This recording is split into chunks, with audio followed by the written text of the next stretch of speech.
पौराणिक कथाओं के अनुसार एक समय इंद्र अपने गुरु बृहस्पति को लेकर महादेव के दर्शन के लिए कैलाश की ओर प्रस्थान करते हैं। तभी महादेव इंद्र की परीक्षा लेने हेतु एक साधु का वेश धारण कर उनके मार्ग में बैठ जाते हैं। और जब इंद्र अपने मार्ग में एक साधु को साधना में लीन देखता है तो वह उस साधु के पास जाकर के अपना परिचय पूछने लगता है।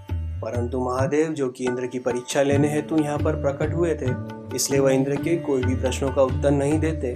इंद्र दोबारा से साधु से अपना परिचय पूछता है, पर भगवान शिव चुप ही रहते हैं और कुछ नहीं कहते, जिसे देख करके इंद्र क्रोधित हो जाता है और अपना शस्त्र निकालकर महादेव के ऊपर प्रहार करने लगता है, जिसे देख करके महादेव अत्यंत क्रोधित हो जाते हैं और वो ज्वाला अग्नि में भड़कने लगते हैं। और साधु के इस क्रोध को देख करके बृहस्पति समझ जाते हैं कि ये कोई आम साधु नहीं बल्कि ये तो साक्षात महादेव हैं। इसलिए बृहस्पति हाथ जोड़ करके महादेव से क्षमा मांगते हैं और कहने लगते हैं, हे प्रभु, इंद्र की तरफ से मैं आपसे क्षमा मांगता हूँ।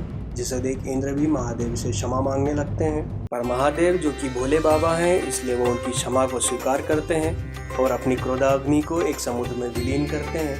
परंतु महादेव की क्रोधाग्नि इतनी ज्यादा अधिक थी कि उनकी क्रोधाग्नि और समुद्र के मिलन से एक संतान की उत्पत्ति हुई।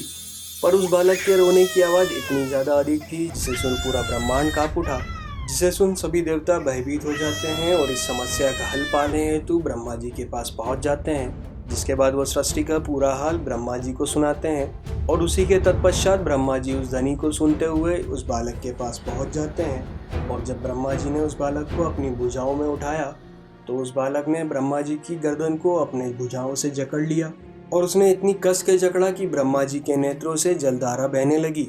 और इसी बल को देखते हुए ब्रह्मा जी प्रसन्न हो जाते हैं और उस बालक को वरदान देते हैं। सबसे पहले वो उस बालक का नाम जलंधर रखते हैं, क्योंकि पूरे ब्रह्मांड में बस एक ही ऐसा बालक है जिसने भगवान ब्रह्मा जी के नेत्रों से भी जलधारा को बाहर निकाल लिया।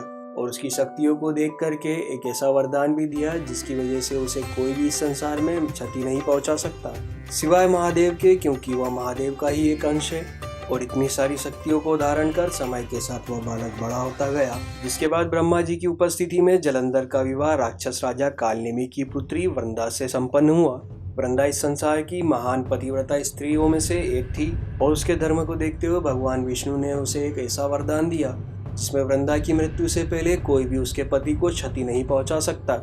और इसी वरदान के अहंकार में आकर के जलंधर और भी शक्तिशाली होता गया। समय के साथ उसमें इतना ज्यादा अहंकार आ गया कि वह अपने अहंकार में आकर के इंद्रलोक पहुंच जाता है और इंद्र को पराजित कर स्वर्ग पर राज करने लगता है।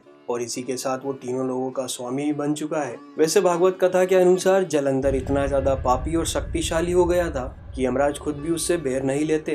पर जलंधर की पत्नी के वरदान की वजह से भगवान शिव भी उसे क्षति नहीं पहुंचा सकते। वैसे भागवत पुराण में जलंधर की एक और कथा का वर्णन है, जिसमें जलंधर अपनी शक्तियों के अहंकार हेतु भगवान लक्ष्मी को पाने की लालसा में वैकुंठ जा पहुंचता है। पर जब वो माता लक्ष्मी को पाने की कोशिश करता है तो माता लक्ष्मी उसे रोक देती है और कहती है, जलंधर, तुम्हारी तरह मैं भी समुद्र से उत्पन्न हुई हूँ और इस प्रकार हम दोनों में भाई बहन का संबंध है।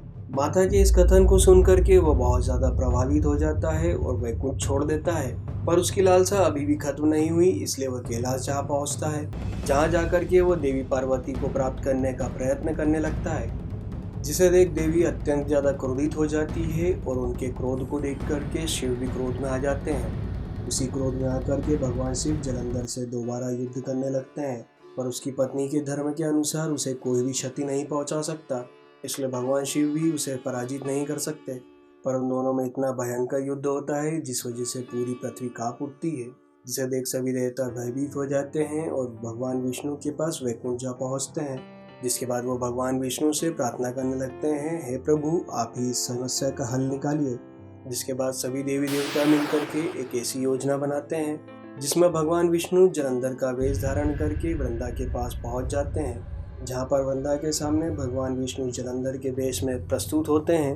पर वृंदा भगवान विष्णु को नहीं पहचान पाती और उसे ऐसा ही प्रतीत होता है कि उसका पति जलंधर ही उसके सामने है और वो अपने पति का वेश देख करके भगवान विष्णु से पत्नी की तरह व्यवहार करने लगती है, जिस वजह से वृंदा का पतिव्रता धर्म टूट जाता है और जलंधर की शक्तियां धीरे धीरे खत्म होती जाती है। इसी बीच भगवान शिव ने अपना त्रिशूल उठाया और जलंधर का सर धड़ से अलग कर दिया और इसी के साथ जलंधर का भी अंत हुआ। अगर आपको हमारी वीडियो अच्छी लगी हो तो वीडियो को लाइक करके कमेंट ज़रूर करें। और अगर आप हमारे चैनल पर नए हो तो चैनल को सब्सक्राइब करके बेल आइकन दबा लें, जिससे आपको इसी तरह हमारे धार्मिक इतिहास के बारे में कई सारी अनेक जानकारियाँ प्राप्त होती रहेंगी। तब तक के लिए जय श्री राम।